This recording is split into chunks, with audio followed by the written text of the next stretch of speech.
Hello, hello, hello. It is Sunday, November the 22nd. Please like and share this, and let's get this conversation started.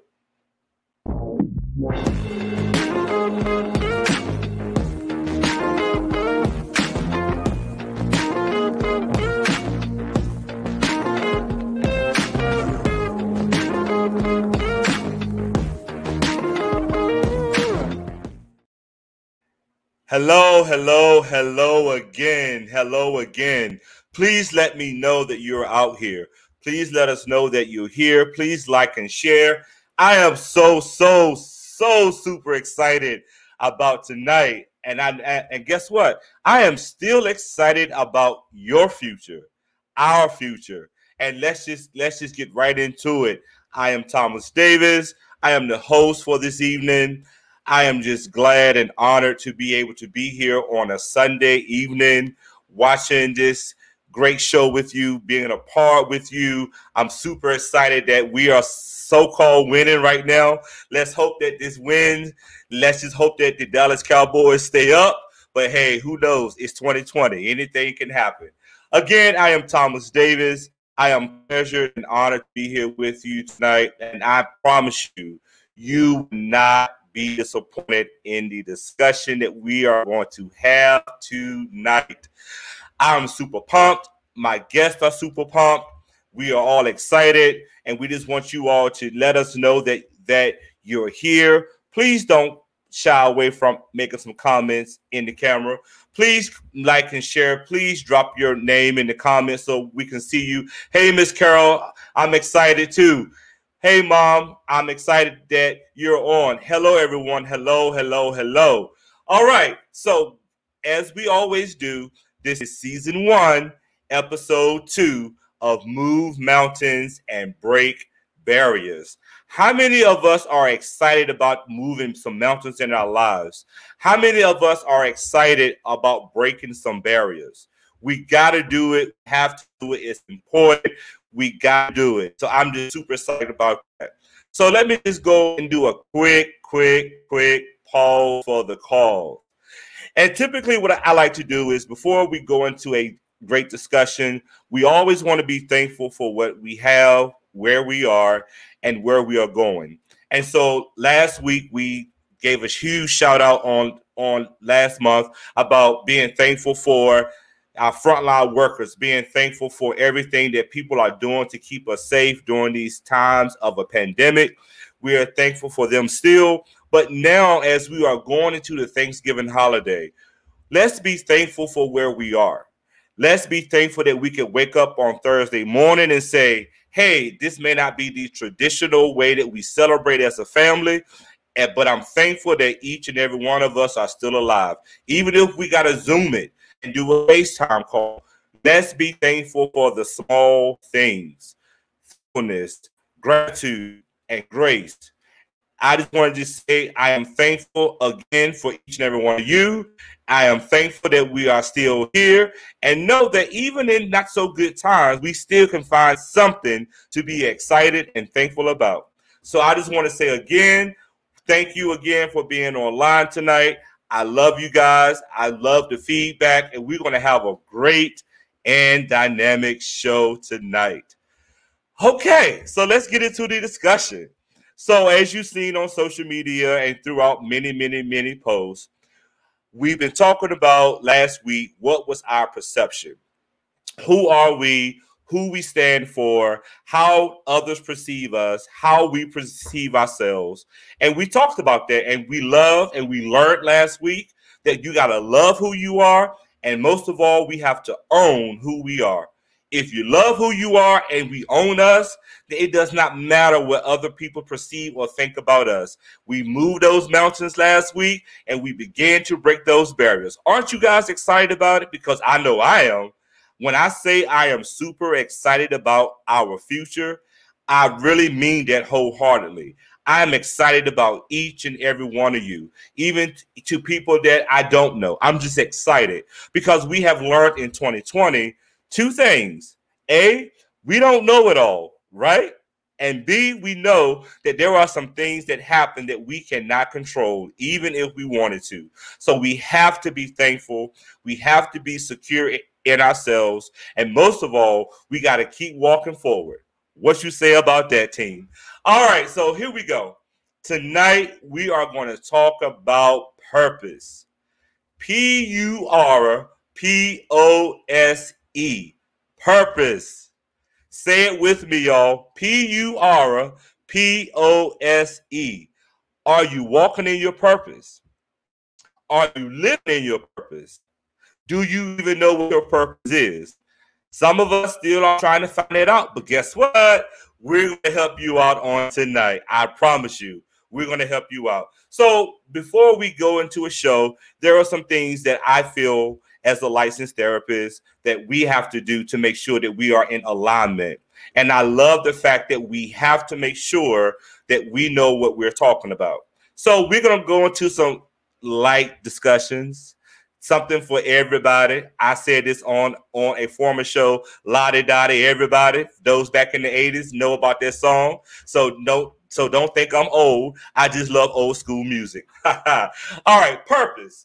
We're going to put uneasy, resistance, procrastinations out, and we're going to surpass our expectations.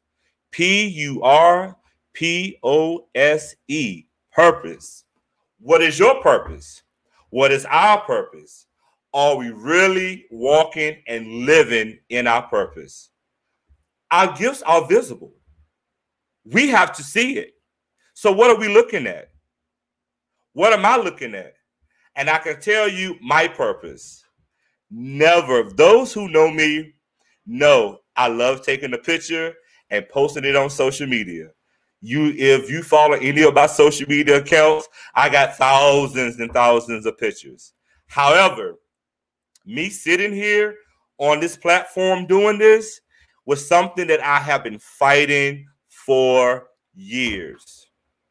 Because those who know me know that I have a stutter, but I had to get beyond that barrier because I believe that even in a stutter, I still have something to say. What you say about that? Because I know I feel good about it now. I had to not allow my barrier or something that I felt that was a mountain keep me in a place that I knew that I had greatness and I had other things that I need to do. I had to step outside of Thomas. And I had to remove that mountain and move that barrier. And guess what? Look at me now. Y'all see me in front of the camera speaking, in front saying that you still can meet your goals and all possibilities are limitless. I may not be the best oratorical, but guess what? I have a voice. I may not be the best educator, but life experiences has taught me that I could teach somebody else through what I have gone through in my life. And know this, viewers, not everything has been good and not everything has been bad. So when I say what I've gone through in my life, that means everything from birth to life to moving to college, everything. And lastly, we all, viewers, have degrees. We have a BS in life, a master's degree in trials and tribulations, a doctorate degree in transitions. So no, we all have something that we can bring to the table. I can go on and on and on, but you all are not here to hear me talk. I want to make sure that you understand that we are here for you and we are here for you and we support you. We love you and we're going to help you move that mountain, break that barrier. And lastly, find out what your purpose is. So let me bring on my first guest. This young man is a great brother to me. He is a great friend of mine. All of them are actually. But this particular brother that I want to introduce is Mr. John Rawlins. He is a brother that has pushed me to step outside of Thomas. He has placed me in great opportunities that I just wasn't feeling like I should be there. But if I felt comfortable in that, that means that wasn't my calling. Sometimes we got to feel uncomfortable in order to make some change. And this particular brother here has done a dynamic job with supporting me. He's originally from the East Coast, but now he's out there on the West Coast. So I'm going to give him a pass on that. I would like to introduce to you all Mr. John Rawlins.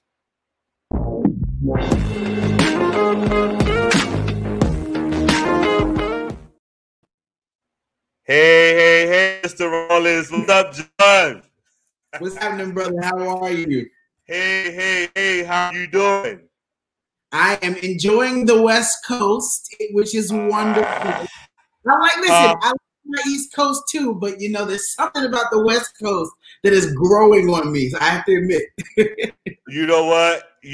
I can't. But nowhere, you know where home is, right? It's on the East Coast. Oh, always, DC, always. So how are you feeling, John? How are you feeling? Listen, I'm feeling great. You know, I had a good week. We're in the midst of the Thanksgiving season, and honestly, an opportunity to reflect on where we are in our lives. Of course, this being, like you said, just a very different year for us. I think, at least for me, it's causing me to be thankful in some different ways. Right. I'm just, I'm excited about, being able to spend time with some friends and just all of what this season means. All right. Are you ready to talk about purpose tonight?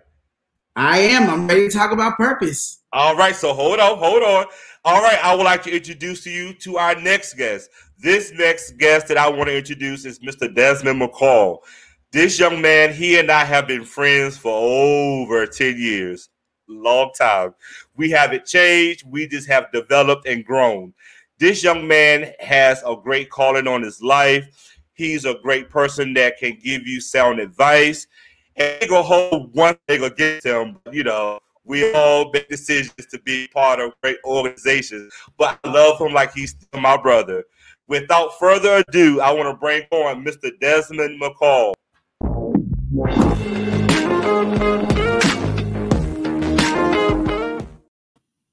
Desmond, what's up, brother? What's up, man? How you doing? Good. How are you doing on the East Coast? I'm doing well on the East Coast. You all right out there, Brother Rawlins? I'm all right. I'm all right out here. All right. There are some comments, John. There is a message from Mr. Andre Marable. He says he loves your hoodie. Shout out to my viewers that are on. I see you, Earl Johnson. I see you, Miss Portia Scott. I see my great friend from Danville, Tim Fitzgerald, on. We are on tonight, y'all. I see my cousin. Hey, cuz. How are you doing, Des? Doing all right, man. I mean, as Brother Rawlins just shared, COVID has us, stuck in our homes, but I'm just grateful for life, health, and strength, and the opportunity to be able to be here, be a part of this conversation. I know it's going to be a good one. Yes. And looking forward to, coming out on the other end with some new knowledge, man. All right, let's do it. Now, are you ready to talk about, are we going to walk and live in our purpose? I'm ready. Let's go. Let's do this. All right, y'all. So let's go to Mr. Brashawn Jenkins. This brother here has been nothing but a brother's brother. We had a conversation literally before we even got onto our platform, and we was pouring into each other. Sometimes in life, viewers, we got to have people that you can connect to on a spiritual level, on a brotherly level, on a fraternal level, just on somebody's level. And this brother has done nothing but just that. I want to bring on real quick Mr. Brashawn Jenkins. Come on in the house, brother.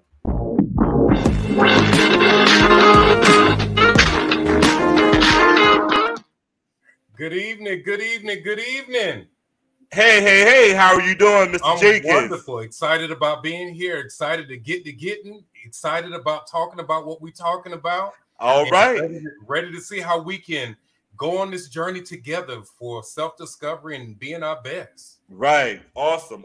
So we're going to get right into this, and we're going to just go right into our discussion. So I just want to just talk about on this night, are we living and truly walking in our purpose?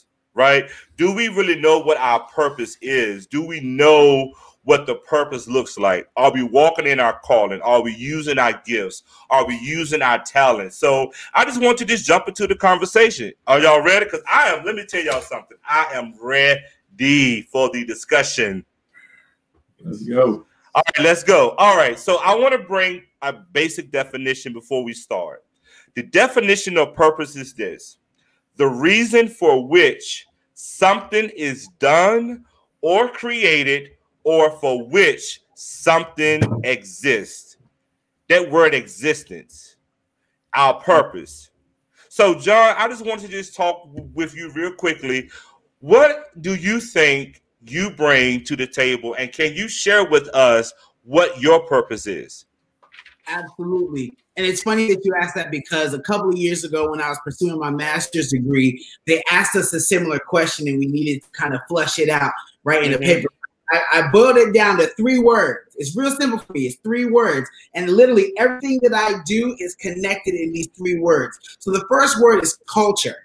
Right? Culture is very important. It means a lot and it matters. And so in all of the work that I do, there's a thread of understanding culture, accepting culture, learning about culture, and more importantly, validating and celebrating culture. So that's me, right? Culture is 1. 2 is connection. I am known by a lot of folks as that person that will put individuals together so they can bring the greatness out of one another, right? So if it's a connection I have over here from college and a colleague I have over here at my campus, or someone from the fraternity, someone in a group that I sing with, I tend to bring people together so that they're able to, you know, meet one another and truly bring the greatness out of one another, be it from a business perspective. I actually have a couple of folks I know who've gotten married because I introduced them to one another, right? So that piece is also important. And then lastly, part of what my purpose is creativity, really challenging the status quo and thinking outside the box. How do we do things differently? How do we progress? How do we move forward and do it in a way that makes maybe sense to some people, but introduces others to a new way of thinking, a new way of doing it? So really culture, connection, and creativity, those are literally 3 reasons and 3 words for me to describe my purpose. All right, culture. You got to be connected with somebody, and you got to use those creative juices. That's what I'm talking about. I told y'all, listen to our audience, like and share. Drop your comments in the feed. Let us know where we're going with this. Let us know if you agree. Let us know if you don't agree. Same question to you, Desmond. Yeah, you know, I don't have my 3 words, but like. But for me, I would say the first thing that comes to my mind is to serve. Most of my life, you know, my experiences has been either through church, through work, and my experiences as a 20-year educator, and now a leader in education, and then also in the fraternity. Right. So in all of those areas, I come with a servant leader mentality. So my first thought is definitely to serve, but particularly in my role as in what I do in education, I think that my primary role is to serve with intentionality around elevating and building the capacity of teachers to impact the lives of children, because you know they're our future, and you can't put a price tag on that. You know, and you know the poem that many of us have seen. You know, I'm sure we've seen it around. You know, how much do you make? I can't tell you how much I make, because I'm constantly making every day. Right. And so the role that I have as a servant leader is huge, not only because of what I do in the building, but for us as a society. So for me, serving, being a servant leader who serves and leads unapologetically in the best interest of kids. Wow. Awesome. Thank you so much for sharing. Thank you so much for sharing. So we don't hear it so far, y'all. Connections, culture, creativity, and serving. Wow, that is our purpose. Mr. Jenkins, can you chime in and let us know, brother? I know you're ready. I don't have the cute acronyms, but one thing I can tell you that I am confident about, I am not confused about, I am called to educate, to motivate, and to build. So when it comes, and it doesn't matter where the environment is, it doesn't matter what title I'm holding, it doesn't matter the environment or the group of people, I'm usually doing the very same things. Right. So, you know, I tell everybody, while your assignment or your title may change, your purpose never changes. happens. It stays consistent. Yes. You just take it from one place to another, doing it from one place to another. Whatever you're called or whatever you are built and whatever you're made to do, you're going to do it if you're working at Walmart. You're going to do it if you're working for the White House. You're going to do it if you're working for yourself. It doesn't matter. The title and the assignments change, but your purpose stays consistent. Wow, consistency. Y'all dropping some C's out here tonight. Whew. Okay, so you know what, y'all? I'm just so super excited. I'm so super excited. All right, let's just jump into this. So one of the things that you said, Rashawn, is whatever your calling is, walk in that. And I think sometimes we as meaning us, self-included, we try to match and align ourselves with what we think other people are doing and what their purpose is. But we fail to realize that if you are the best person that can fry chicken in your kitchen, you ain't got to be Chick-fil-A. You could be Thomas Davis Kitchen and do the same thing that Chick-fil-A is doing. We have to stop trying to emulate and mimic what we see other people doing, because their purpose may not be my purpose. Right. And so you went right into my next question, and I'm going to start with you. When did you know what your purpose actually was? And then following you would be Desmond, then John. So can I just say I had a good idea when I was 19, and I've always had a good idea of what it is that I was supposed to be doing, and life kind of confirmed it. But I think that the most important thing is, because while I can talk about myself all day and all night, but this isn't an interview. We're trying to help our audience members to find who they are and what it is that they're called to do. And one of the things that I start with, if there's some folk out there who are like, I don't know what my gifts are. I don't know what I'm supposed to be doing. I will start first by making you ask yourself one question. What do people you trust compliment you for doing? Whew. Who do people you trust, what do they compliment you for doing? And for many of you all, I think that when we start talking about gifts and talents and abilities, we start thinking about people who can sing, who can draw, who can dance, or performing arts gifts. But I know some folk who are good, just you can talk to them, or they can take chaos and go into a chaotic situation and bring order to it. I'm a creative, so I'm a person who needs a lot of management. So, so I need folk who are good administratively to keep me straight and to keep me organized and to keep my bills paid. You know, I need that, and I need this. So the first thing that I tell everybody is, in order to know what you are called to do, big vision, I want you to start first with, what do people compliment me on? Wow, that is awesome. Those are the breadcrumbs that'll lead you to the lows. Awesome. Thank you so much for sharing. Next, Desmond. I would say for me, similar to Brother Jenkins, it was a journey for me. I didn't wake up and say, you know, this is what I'm supposed to be doing. I like to say that I kind of somewhat identified what I thought at around the age 15, what I thought I was supposed to be doing, because as was shared earlier, it was brought to my attention that I worked well with kids. So for me, I began to explore that and tap into that. And I think that Brother Jenkins brings a very important point. Those close people around you who have your best interest, because not everybody has your best interest, right? But those people who you hold near and dear oftentimes will elevate for you, you know, what you do well. And I would also add, ask yourself, what do I enjoy doing, right? Because, depending on who you are and where you are culturally, sometimes it's about what your parents want. But I can reassure you that if you go down the avenue of doing what your parents want just because of the sake of what your parents want, oftentimes that's not your purpose. And so, so you have to kind of think about that. And, after identifying what I thought was my purpose, I then, had some life experiences. As you said, we all have BAs in life, in which my identified purpose was then refined once I went off to college, just due to life and some experiences that shifted the area in which I wanted to go. And then I kind of realigned my life as I began to think about where I was as I graduated, and then just walk in that which was given to me. So it was much of a process for me. It didn't start out right away.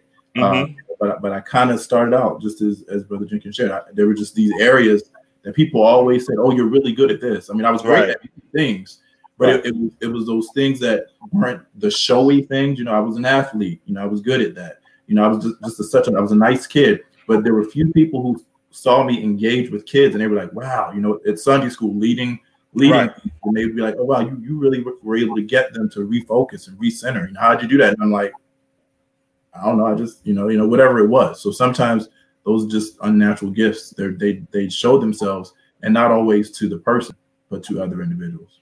Thank you so much for sharing, Desmond. And John. So it's funny. I talk about finding purpose, and for me, it's when I graduated from college and fell in love with an unintended career field. Right. So I got out of college not knowing what I wanted to do, and literally just wanted time, right? Time to be with my friends. A lot of my close friends were a year behind me in college. And so my last supervisor for the summer said, "Hey, I want you to look at this job." It was working at the neighboring institution. I went to Cornell University, and then they said, you know, look at Ithaca College, working there.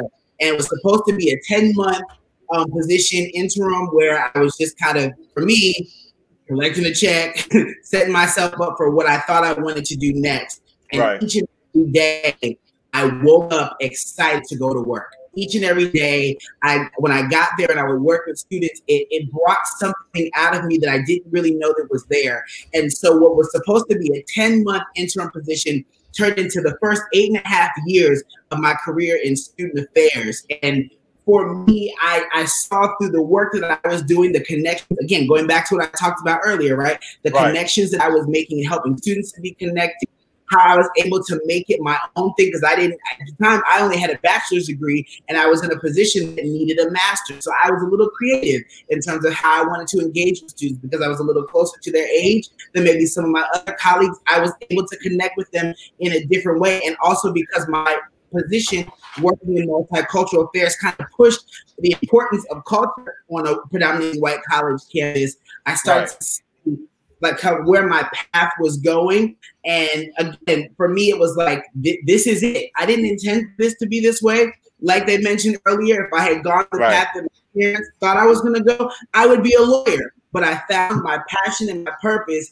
unintentionally, and that has taken me for the last 15 years of my career. Got you. Thank you so much. There was a question that came up from Mr. AJ, and I kind of want us to really answer this question. Listening orders, when you ask us questions, we're going to answer them. So there was a question from AJ Stevenson. Thank you so much for asking this question. Can each of you talk about the challenges of walking in your purpose as Black men in America? What a loaded question. Who would like to start this one? All right, Mr. Mccall. I will share. If you noticed, I said earlier about being unapologetic. In many fields that we go into, we are often either one or few. And so I found myself, of course, in the education sector, actually the first in my building, but few in other spaces. And what I had to learn to do, and I think a lot of this ties to what we were saying earlier about being comfortable in who you are, and just really thinking about who you are as the individual, and the gifts that you bring forward, and understand the value in yourself. Because it wasn't until I understood who I was as a Black man, a Black educated man, who had just as much knowledge and creativity and experience and passion about education and kids in my sector as anybody else. So once I figured that out, and I knew that I was walking in my purpose, I was unapologetic about the work. Now, was it challenging? Absolutely. Because you're questioned on everything. And you have to know, because in every sector there's a PC game, right? And you're gonna play it or you're not gonna play it. And sometimes you have to play it to get to your platform or wherever you need to be able to be clear about how you want to move forward. For me, I spent a lot of time walking on eggshells about who I was in my position, like in what I was doing, and always questioning, because I knew that people were constantly watching. And so, yes, you have to do, as we all know, we know we got to do twice as much and work twice as hard. And you just have to know that going in. Right.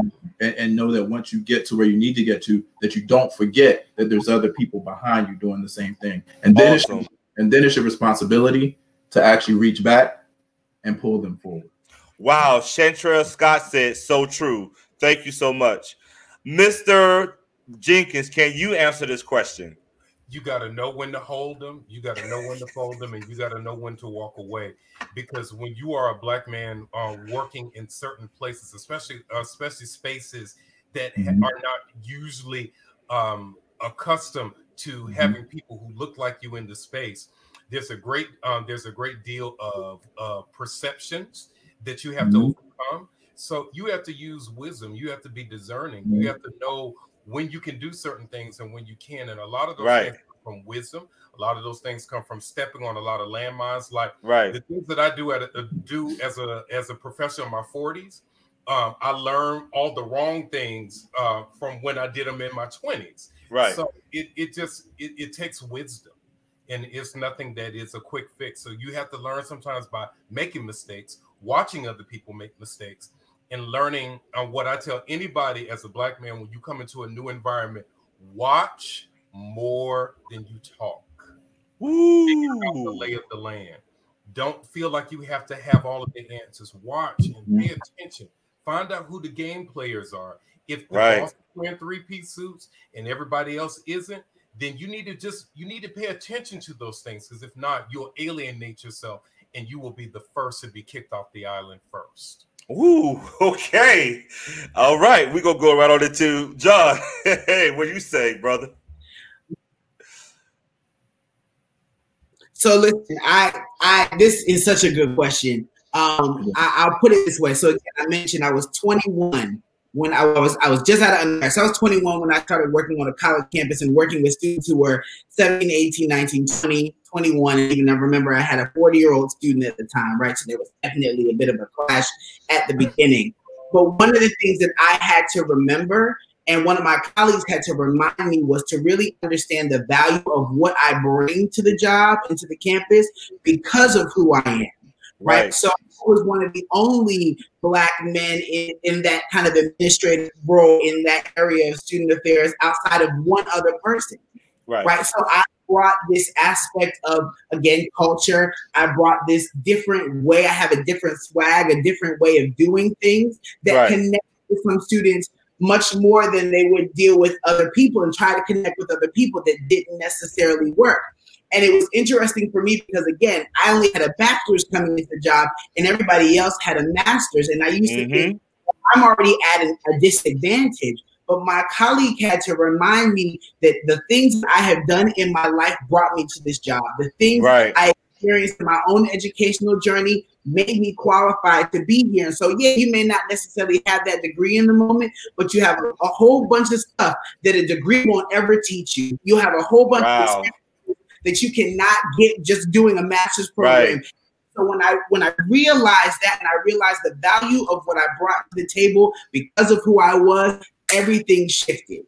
Everything moved for me in a way that I'm very confident now. When I get on a college campus, I know what I can do. Right now, I have a master's degree, but I know exactly what I bring. I know what I'm capable of doing, and you're not going to be able to tell me any different. That doesn't mean I can't learn, because I learn every single day. But I know and I'm confident in who I am, and I use that to my advantage. Wow, and it goes back to what I said. Yes, sir. Can we zero in on something? Yes, we can. I think the most important thing that doesn't lift instinctively is the fact that all of us at one time in our careers, or in my case, I deal with it all the time, every day. It's a part of my own baggage and worth, is dealing with the concept of imposter syndrome. Wow. Do I have a right to be in this space? Do I have a right to do what it is that I do? And the thing that I tell everybody is, regardless of what the environment is, you still have to be excellent. Yes. One of the things that Desmond brought up, and I think it's something that becomes a moment of toxicity to Black men and to other people of color, is we have to be 3 times as good to go half as far. So I want to dial that back, because what that does is that sometimes makes us so paranoid when we go into places that don't look like us, then we get into analysis paralysis, where we can't make a decision, we can't do what we need to do. So the best thing to do is to be excellent, and excellence will always rise to the top. I tell you, I've had folk when I've gone into spaces, bosses, supervisors who did not like me. Oh, he's too loud, he's too cocky, he's too this, he's too that. But I kept being excellent. And I tell you, the folk who said that about me, I've outlasted them. They're going someplace picking up cantaloupes. I don't know what they're doing. But when you are excellent and you are committed to, I'm going to do the best job I can with the tools that I have, and understand that you have a right to be there. I love that. I love that. You have to know that, and you have to embrace that. I love that. There was a comment, Brother Jenkins, that goes to what you just said from Mr. Jerome Kenner. He says, "Great word, bro. I was kicked out of the island because I did not study the law of the land. Never made that mistake again." I thank Brother Jenkins for making that comment. Yes. Miss Rhonda Dawson said exactly. Miss Penny Davis says, "Yes, sir." Thank you all so much for pouring into us tonight, because this is why we're here. We're here for you, and we're here to help you, each and every one of you all, find your purpose. All right, so that's just a question that I want to ask next, but I also want to say this about myself real briefly, and all of you all have touched on this. We wear so many different hats, right? Those that know me know that I am involved in a fraternity. I work in the education field. I'm working my own business. I have a nonprofit. I'm this and I'm that. But sometimes people don't see your authentic self because they only focus on one or two things about you. And because of that, that goes back to last week, which deals with the perception, but we're talking about the purpose. And what the purpose in my life is to inspire somebody else that never be stuck. Never allow what you think that you can't achieve to beat you at your own game. And I love how each and every one of you all said, you got to know when to fold them. You got to be authentic. You got to be true to yourself. You guys are killing it tonight. So thank you so much. Which goes to my next question. And this is a loaded question. And I want to see who's going to jump out here first. Why is it important to be real with yourself first? Ooh. Ooh. You got you gotta be real with yourself.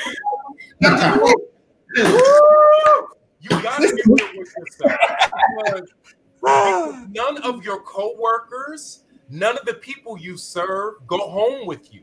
Everyone will leave. And so when, if you're not careful, what you will find yourself doing as you try to achieve purpose is you will live for the applause. And there will be seasons where people will applaud you. And then there will be seasons where people will not applaud you. So you have to learn how, as Aaliyah said, to work the middle. Because if you don't work the middle, you will live for this. You will live for this. And I'm telling you, the thing that, but let me say this. A lot of the things that I can say is because I burnt my hand on the stove.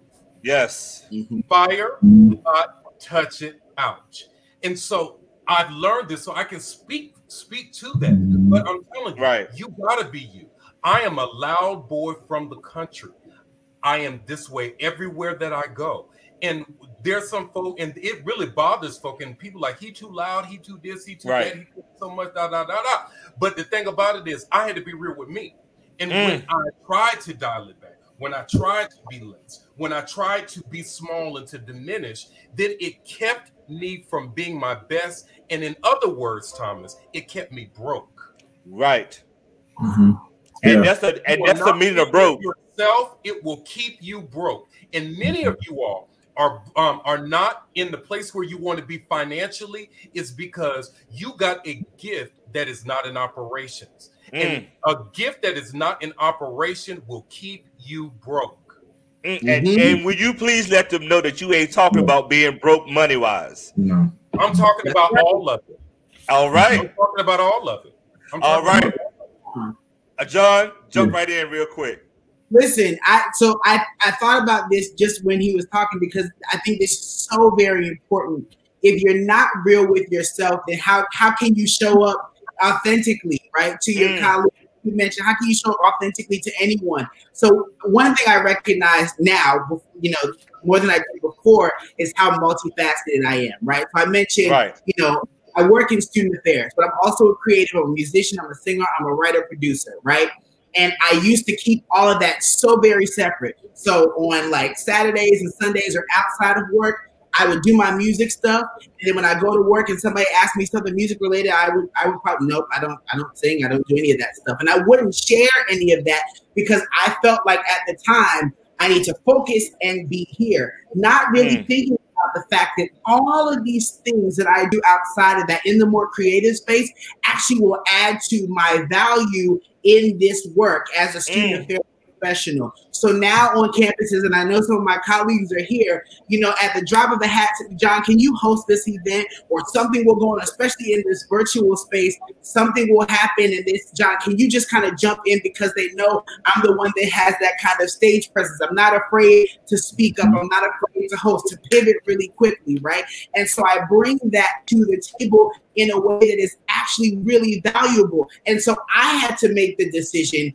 to be real. I had to make the decision to bring all of that to the table because if, like you said, if not, I'm broke in my job. I'm showing that I can only do one thing. I'm only capable of this. When the truth of the matter is, I'm capable of all these different things. And so you have to be able to understand as you grow to know who you are, how all of that comes to whatever table you're sitting at, no matter what it is that you do. And I think sometimes when we talk about purpose, folks say, well, I have this one purpose and it's aligned with, I'm not trying to go too far because I know we got this question probably later, but like this one assignment, this one aspect of, you know, who I am, and that's all it is. You got to understand that you are so multifaceted and you got to figure out what pieces do I bring and how do they come together to make the whole me. And that really, again, goes back to you as showing your value wherever you are. All right. Yeah. Okay. I would there is a you, and then there's a commodified you. Yeah. Yes. There are parts of you that are for sale, and there are parts of you that are not for sale. So you better know the difference. Because let me tell you something. There's some parts of Rashawn that you don't get for free. There's some part you cannot just take me to dinner. I stopped as a creative. You cannot just take me to dinner, and that's what people used to do. Well, let me take you to dinner. I just want to pick your brain. Yes, and that costs $121 an hour. Yeah, you have to know your worth. You have to know what you're giving away, and you have to know what is it that you are allowing to barter, or I'm gonna give this to get this later. So I just had to jump in there with that. You got to know what is for sale. All right. I would go ahead, Des. Go ahead. I would just simply add that just in that being real with yourself, you have to really come to terms with who you are at all levels, because you either are going to, if you don't, you're either going to end up with feelings of grandiosity, walking around thinking you're more than who you are, and or that whole paralysis analysis piece where you're just so fearful of everything that you haven't even tapped into your gifts. So just really taking the time to explore who you are is critical. And when you don't take the time to do that and know who you are and walking in your purpose, if you're in a space where you're feeling as though I haven't been real with myself, I can tell you this: if you haven't been real with yourself about who you are, whatever job or whatever it is that you think is your purpose, it's never going to work out for you anyway. And you're never really going to be in your purpose if you haven't taken the time to be real and be able to bring your authentic self to the job. Right. Thank you so much. We got some comments coming in. DeMarcus Coleman said, y'all are preaching to my soul. Miss Tanya Morgan says, Brashawn is on it. Y'all are talking. Timothy Fitzgerald just made a comment and says, you have to be real with yourself first. Oftentimes we set ourselves on fire to keep other people warm. We give so much to others and we're not taking care of ourselves.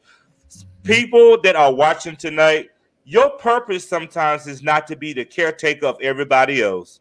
Because if you don't take care of you first and you don't keep yourself warm first, you will never be able to successfully keep care of your job, of your organizations, of your families, of your children, and everything that is connected to you. And I just want to say this real quick. Your purpose sometimes is not to be made visible to everybody else either. Because sometimes people will kill your purpose if they know where you're going. And let's throw something else. You show me your friends, I'll show you. I can see your future. Who are your trusted agents? That's right. Who fits in your front row? I'm a fashion designer, and one of the things that we do to sell clothes is when we have fashion shows, only the most important people can sit on the front row. So my question is who's sitting in your front row? Who's applauding you?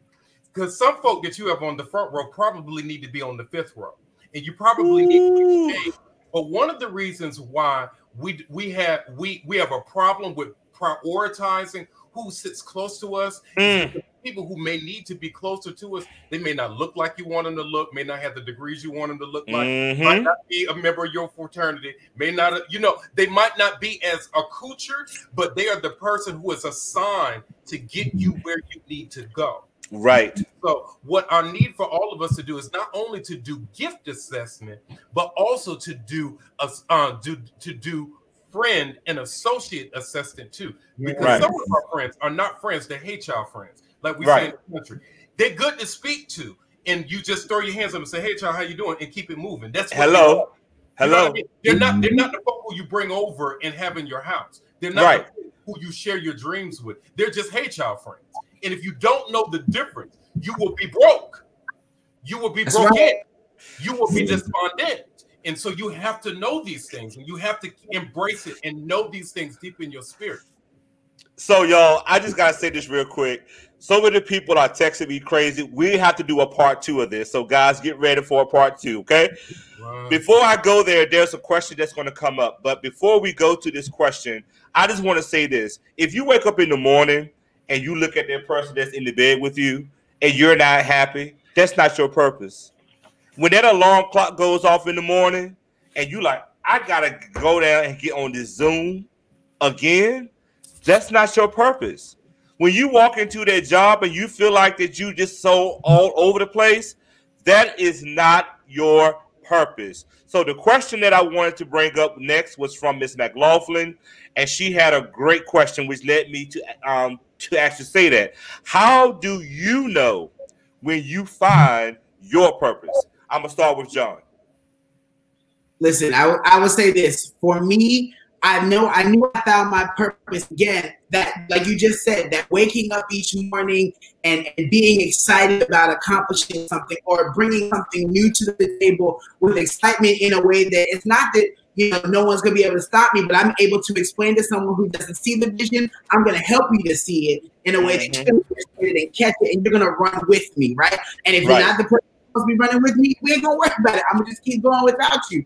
And so it's one of the things for me where you have to really continue to work to find and get comfortable and feel. And again, we talked about earlier, sometimes your purpose is outside of your comfort zone. But once you go outside of that zone, you start to then broaden your comfort zone. Right? So now this new space, it doesn't seem as foreign. It doesn't seem as strange. It actually is now a bit more familiar, which will then maybe stretch to go even another way and continue to expand. So when you find your purpose, it's one of those things that you feel settled in some way, right? You feel this is exactly where I'm supposed to be. And it's not just you that feels that way, but the individuals you interact with, the individuals helping, they will see that, they will see your value, they will know that, they will show you in some way, shape, or form, we need you. This is exactly where you're supposed to be. And they'll know when to let you go.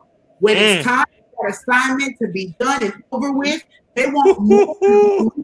They'll actually celebrate you going on to your next, taking that next week, that next jump into whatever else is out there for you. So that for me is how I knew what my purpose was and how I knew I found where my purpose lies. Wow, thank you so much. Desmond, jump right in. I would say one word came to mind when you, as John was talking, it was just the word natural. It feels natural. It's effortless, but it's not. That doesn't mean that it's not work. As we earlier, you can move into an area of purpose, and it may be uncomfortable for you. So the work is establishing, what it means to be in this space as I'm working and growing in my purpose. But once you're there, it's effortless. It feels natural, in whatever space that you're in.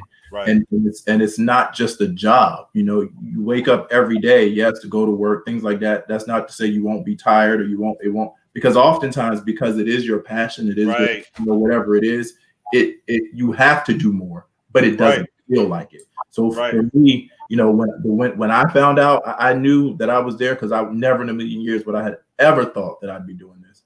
But every day I wake up, not once have I said I hate my job, I don't want to be there, but it's work, as in, you know, establish the daily day-to-days, but it doesn't feel like work, and it's something that I love and I'm passionate about. And so I think that's key in establishing your purpose. Right.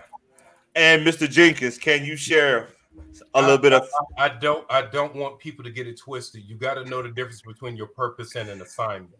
And I hate. I really have to be careful in this moment about talking about titles and getting so narrowly defined about titles, because I've done a lot of things.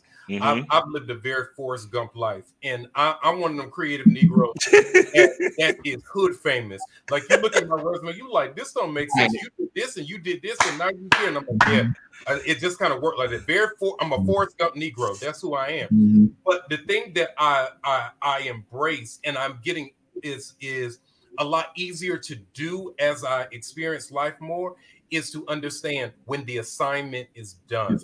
Right. There are some things, y'all. There are some things that I love to do. There's some things that, and I love doing it in that place. But now I know when the bell rings and it's time to go, it is easier for me to move forward. It is easier for me to do what I need to get done, because I've learned the danger of doing the right thing in the wrong place, or being someplace and stayed too long. So you have to know what it is that what part of your commodified self belongs in certain environments, because there's some places that you've outgrown. And if you're finding yourself in a place where you've outgrown it, it's time to go. Now, that relationship piece, I think we need to take that out of this, because many of us got into a relationship and you knew going in it wasn't going to get you what you needed. But it made you feel good in the moment. Right. It accommodate where you were going. So now you got a problem. But okay, I'm gonna leave that alone. All right, you know what? I told y'all it's gonna be a part 2. So there's a comment from Mr. Horace Beck. He says, really enjoy this conversation. Keep up the fantastic job. Justin Leach stated, if you're not real with yourself, how can you expect anyone else to be real with? And then there was another question that says, what are the calculated risks that you take? Ooh. Wow. There is a risk involved with everything that you do. And you cannot have your cake and eat it too. You're going to have to give up something. Your dream has a price tag. The dream is free, but the hustle going to cost you. All right? You're going to have to give up some friends. You're going to have to give up some sleep. You're going to have to pay a financial price. Let me drink my water. It's going to cost you something. Let me tell you, at 44, I'm not single because I'm not fine. I'm single because I had to make some sacrifices to get where I wanted to go. So I was living up in the basement of my cousin's house for 8 years before I could buy a house. That meant that nobody wanted to date me, because they're like, you live with your people, you doing this and you doing that, you ain't the one, boo. And now that I built a house on that side of town, everybody like, oh, when you going to invite me over? No, you can't now, because when I was living with my cousins, you was talking about me. And you got to know that everything that you are believing for, your dream has a price tag, and it comes in the era of sacrifice. If you ain't willing to give up nothing, you ain't never going to have nothing. Rashad, I'm going to go secular real quick. You can't give the goods to everybody, because the goods won't be good no more. We're going to leave that where it is. We're going to leave that where it is. I done gave up too much of my good stuff, and I've learned my commodified self. All right, you just stop. You stop. Some of us are giving Honda Civic. You know what? We should be. Jazz, mute him. I'm done with it. Desmond, go ahead. I just echo, man. You gotta give up something as you're moving forward towards whatever it is. I mean, a lot of times, and we're talking about purpose, not assignments, right? Because assignments, they come and go, right? But when you know you are in your purpose, oftentimes you're placed in positions. Your purpose, when you're working in your purpose, will actually push you to pursue a calculated risk. And it's there, and then they'll say, "Oh no, you're gonna have to do this if you want to continue, doing this." Right. So a lot of times you have to just think about, is it worth it? Well, yeah, I'm here. This is where I'm supposed to be. And a lot of times people don't understand. They don't see. They don't understand the pathway on which you're moving. And oftentimes that means you got to cut them loose, and that includes family. Family sometimes may not even understand why you're doing what you're doing. But as we said earlier, you got to let them know, hey, this is not about you. This is not. Oftentimes, your purpose is not about you as an individual either. But whatever it is that you find yourself in, I say do it and move in it, regardless of the risk, and you'll end up on the other side, as was stated earlier, across the street, saying, "Hey, look, there's a comment that just came in, and it's from Mr. Wright. He says, "Life is a hustle, but you don't have to be a hustler." Right. And that's the mindset that we want to share tonight with our viewers. Find your purpose, but don't let your purpose be of a manipulation to someone else. Right. Because sometimes we know what our purpose is, but I'm only seeing my purpose, and I don't care about what your purpose is. There's only but so long that you're going to be able to get away with hustling. Yep. If we haven't learned anything in 2020, 2020 is unveiling a lot of stuff. Yes. We're going to just stop right there, y'all. We're going to stop right there. We're going to leave it alone. But the purpose of this conversation tonight to our listening audience, because we got to go, unfortunately, it's 7:56. I don't know where this hour has went.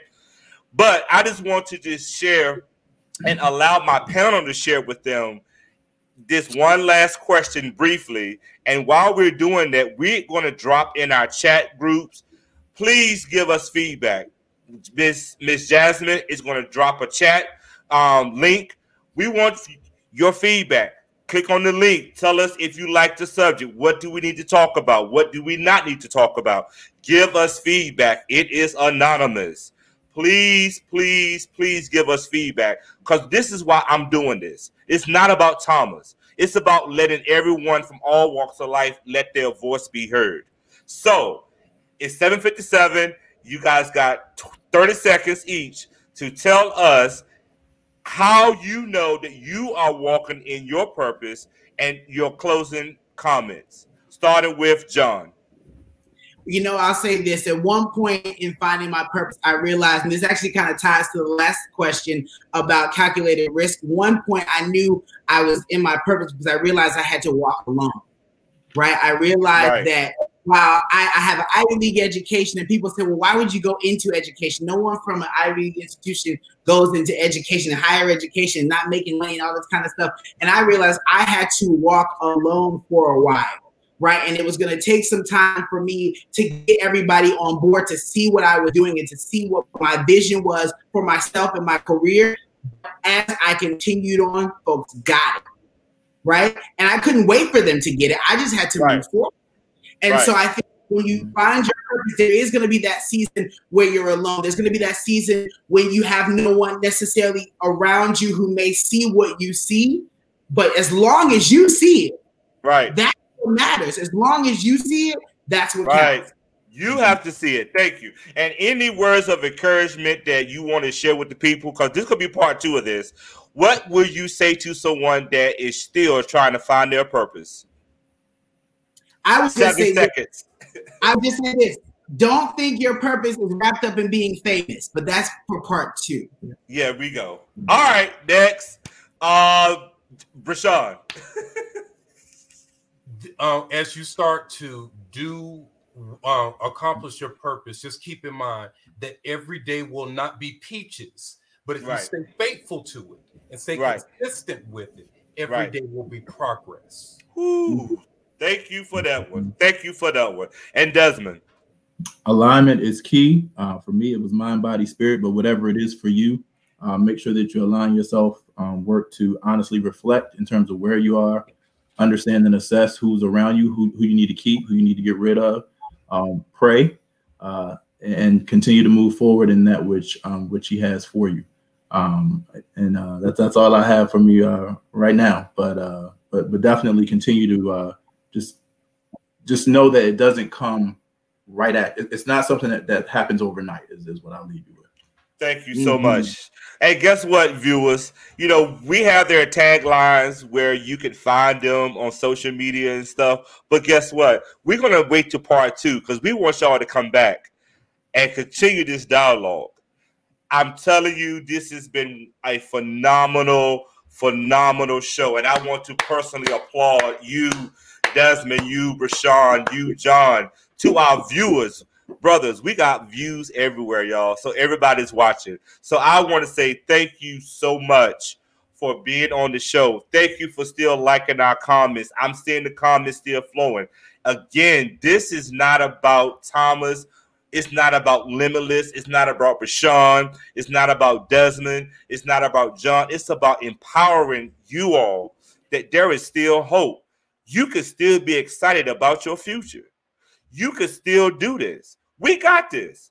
And I just want you to know, please click on the link, offer us feedback. You don't have to leave your name. It's anonymous. It's about for us to continue doing what it is that we're doing. But before we go, I have some announcements to make real quick. The first announcement is this. On December the 6th, we're going to be talking about seasons change. As we going into the holiday season, people celebrate Christmas, Hanukkah, all those great holidays. But we're going to be talking about seasons change. Because guess what? Sometimes in our life, our seasons change. The people we change, the situation may change. We have to change our narrative. So tune in on December the 6th at 7 p.m. for our next subject, episode 3, Seasons Change. Followed by on December 6th, on December the 13th, I am pleased to announce that Ms. Rhonda Dawson reached out something on self-care for men. So, men, share this post. A flyer will be coming out on December the 13th at 5 p.m. We're going to do this one via Zoom. We're going to be talking about men's self-care, skin care. So she's going to be introducing some face stuff, face masks, holiday stuff. As part of taking care of our mental, we also have to take care of our physical. So do not shy away from learning about healthy products for us as men, because we all can improve on our physical appearance. And lastly, part 2 is going to come up. We're going to figure it out when everyone is going to be available. And we're going to make sure that you guys continue to walk in our purpose. December is going to be the month of season changes and finding our purpose. So when you walk into 2021, you're going to know what your purpose is. You're going to know some people in your life had to be exited out. Situations had to be exited out. So as I close, I would like to say to you, thank you so much for tuning in tonight. We had an awesome conversation. I love each and every one of you all. And remember the 4 C's. Always communicate, strive to remain consistent, be open to change, and lastly, collaborate. I love you all, and we will see you on December the 6th. Take care.